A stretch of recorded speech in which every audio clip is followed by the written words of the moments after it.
Hello, this is Ron McCulloch, consultant podiatric surgeon. We have a specialist centre specialising in the condition of Morton's neuroma. Now, in the vast majority of cases, of course, when patients come to see us, they often have exactly as suspected. Either these patients have already been seen elsewhere and diagnosed with Morton's neuroma, and they're looking for a minimally invasive approach rather than perhaps open conventional surgery, which of course carries with it additional risks. But in other cases, perhaps they haven't had a diagnosis, they think they may have a Morton's neuroma, or in some cases they have had a diagnosis of Morton's neuroma, but in fact that diagnosis has proven to be incorrect. And this happens at least several times a year within our centre. We've seen many thousands of Morton's neuromas, so of course we do encounter the unusual. And this video is really just about those unusual cases, those situations where maybe on the surface it looks like the patient has a Morton's neuroma, but on delving deeper they actually have other conditions, perhaps localized growths or tumours which are not Morton's neuroma, or neurological tumours away from the foot which in some way have caused the symptoms of Morton's neuroma to occur without this actually being the condition. So this video is going to cover that area.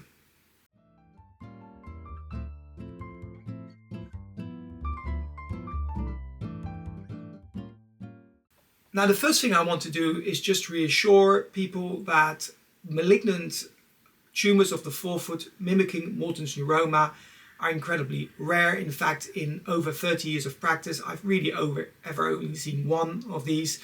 We do see quite often benign tumours of various description which can mimic the symptoms of Morton's neuroma, and at least several times a year we will get patients in who've been diagnosed by other practitioners, and it turns out that in fact they do have some form of benign tumour rather than a true Morton's neuroma. Now, as a patient or as a person who potentially may feel that you have a Morton's neuroma, you'll obviously wish to know what you can look out for that might indicate that you don't have a straightforward neuroma. And the first thing to say, I think, is that if you have the classic signs of symptoms and if you have this positive Mulder sign, then in most cases it is exactly that, a Morton's neuroma. So in other words, if you get a dull pain between the toes or a pain that you can squeeze and there's tenderness there, if you have radiating pain between the second and third or third and fourth toes, if it feels like you are walking on a lump or a marble, and if the pain, and this is an important one, if the pain is predominantly present when you are active, when you are walking, and if the pain can be eased by massaging foot and resting, and then it can go quite quickly and come back, then in all likelihood you probably do have a Morton's neuroma. The signs and the symptoms which would make one question the diagnosis a little bit and delve a bit deeper include the following. If you have significant night pain, throbbing and aching at night, then one would need to do more investigation just to make sure that it isn't something else. Having said that, we do sometimes see cases where the Morton's neuroma is so painful and there's so much inflammation around it, often in association with this fluid-filled bag called a bursitis, which I've discussed in other videos. In that situation, then you may still get some throbbing and discomfort at night, and so you could still have exactly that condition. But if a cardinal feature is swelling and throbbing and real aching pain at night, then definitely we'd be wanting to look into that further as a possibility of there being something else. I think the second thing is if you have a lump between your toes that you can actually feel by moving your finger over it, or that you can see where it's actually prominent and it bulges out, that's pretty unusual with a Morton's neuroma, and even with a Morton's neuroma bursa complex, and the two are often seen together. So if you see that, that would be another thing that would warrant further investigation, just to make sure that there isn't something else going on. The third thing is probably speed of onset, although most patients are in a situation where their Morton's neuroma builds up gradually. If you suddenly experience a hot, swollen, uncomfortable forefoot throbbing with night pain, and that's happened fairly rapidly, and especially if that pain develops and gets worse even more rapidly, and even more so if the pain isn't particularly associated with doing more, then that would be another indicator that we need to look for other possibilities. Another thing just to be aware of is that if you have a diagnosis of cancer previously, then obviously any kind of new pain in the forefoot should be explored with a greater index of suspicion when it comes to something like a cancerous growth. Another important consideration is if you have other forms of joint disease, such as connective tissue disorders or rheumatoid arthritis. Rheumatoid patients often develop nodules, and it is not uncommon to develop a nodule between your toes, and that nodule can mimic in many ways the signs and symptoms of Morton's neuroma. So in our facility, what would happen is that we would perform an ultrasound scan, and if the scan is entirely consistent with symptoms, then that would clinch the diagnosis and we'd be able to proceed with treatment. If the scan shows an unusual presentation, for example, if there's a lot of blood flow around the lesion or in the lesion, and this is something that we can determine by using a setting on the ultrasound called Doppler, then that would raise some suspicion that this may not be a conventional neuroma. In cases where the neuroma is unusually large and where that size isn't necessarily associated with bursitis, so in other words, if you can't squeeze the foot to remove some of the swelling, then I think that would be a strong reason for further investigation, including MRI, because that type of lesion may be consistent with some form of benign growth.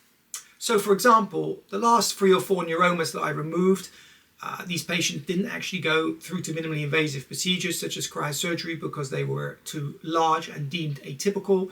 And in all 3 cases, the return histopathology, so the analysis that was done, revealed rheumatoid nodules. Now, the interesting thing about that is that these patients didn't all have rheumatoid arthritis. Only one patient had rheumatoid arthritis. And we are looking into the significance of that. Suffice to say that there are other studies which have shown this. So these patients may be susceptible to rheumatoid arthritis. They haven't presented as such in other ways. And this nodule, which mimics a Morton's neuroma, is actually the first indicator of that. Now, one of the things that we do encounter in the clinic fairly frequently are nerve tumours, not necessarily within the forefoot, but they mimic the symptoms of Morton's neuroma. And so if you get radiating pain towards the toes, but maybe also a little bit into the arch or into the leg or into the foot, that would not be typical for a Morton's neuroma. So one of the common conditions that I have encountered at least twice this year is a condition called tarsal tunnel syndrome, where the area in the ankle where the nerve travels becomes trapped. And in one case, the last case I've seen, that was the result of something called a schwannoma, which is a nerve tumor, but it is not a nerve tumor in the sense of Morton's neuroma, which is in fact not a true tumor. It's actually a fibrous thickening around the nerve. Alternatively, this is a nerve tumor, this schwannoma, and that was the reason for the patient's forefoot pain. And the interesting thing about that case was that the patient had had an ultrasound scan of their forefoot, had been diagnosed with a Morton's neuroma, had been offered surgery, and in fact came to us for a second opinion. And it turned out that, yes, they did have a Morton's neuroma, but the actual reason for the symptoms wasn't the Morton's neuroma. In relation to this, one important thing to bear in mind is that around 30-40% of people can walk around with neuromas without any pain whatsoever. So in other words, if you take 100 people who've never had foot pain, 30 to 40 will potentially have a Morton's neuroma. And this can be explained really by the fact that we're always stressing our feet to some extent, and the body will develop protective mechanisms to deal with that. And sometimes that involves simply creating some thickened tissue around the structure to protect it, whether it be callus in the case of hard skin, or in the case of a nerve, there will be some fibrous tissue to protect it. And that may present as an early neuroma, but it may not always be the reason for symptoms. You have to correlate it to other things to be sure. And in that respect, of course, interestingly, this patient who had nerve entrapment in the ankle, when the nerve was squeezed around the ankle, there was a lot of pain, and when the ultrasound was done, the tumour was clearly visible.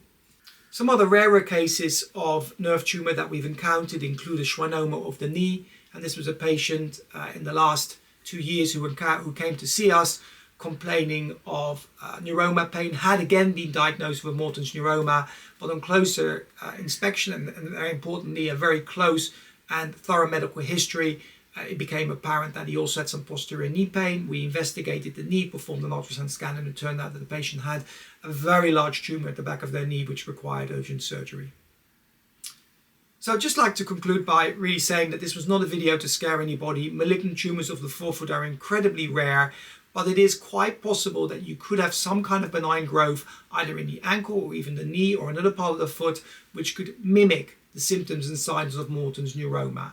The important thing is to think about the history in the way that I've described, and if you have atypical symptoms, to make sure that you provide your healthcare practitioner with the best detail possible on your symptoms so that they can make an informed judgment. So I think that concludes this video. I hope it is of interest either to practitioners or perhaps patients who feel they may have Morton's neuroma. We will be producing a lot more content like this, and I'm also going to be discussing very specific cases and case studies relating to Morton's neuroma and misdiagnoses in the future. So do subscribe so we can provide you with this information.